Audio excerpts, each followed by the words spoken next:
धीरे उगी जानी आदित्य गोसाइया हो और के भइल जाता बेर हो ये बाबा हो।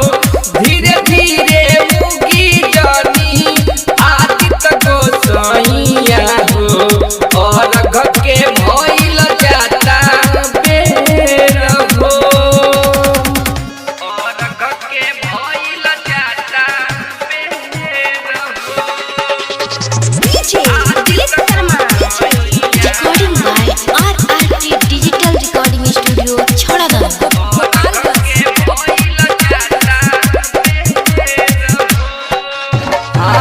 हथवा में सुपली लेके रहिया जो हेला सभे ललकी चेहरा बाबा रउआ देखाई बकबे हथवा में सुपली लेके रहिया जो हेला सभे ललकी चेहरा बाबा रउआ देखाई बकबे कहाँ फसल बरसवा फेर हो।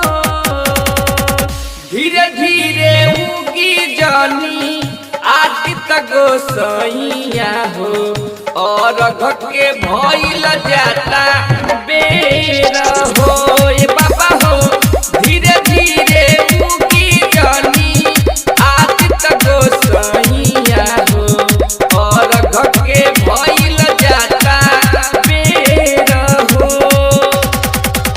और के भइल जाता बेर हो। DJ दिलीप शर्मा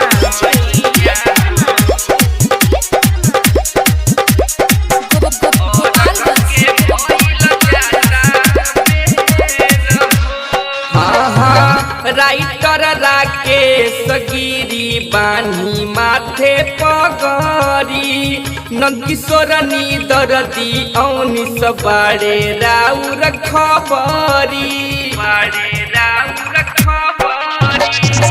राइटर राकेश गिरी बानी माथे पगरी नंदकिशोर दरदी ऋषि बाड़े राउर खबरी आके देखी दिवैया के हेर हो।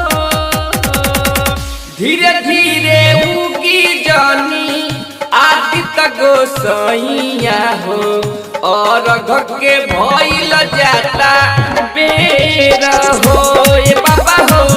धीरे धीरे उगी जानी आदित्य गोसाइया हो और के भइल जाता बेर हो।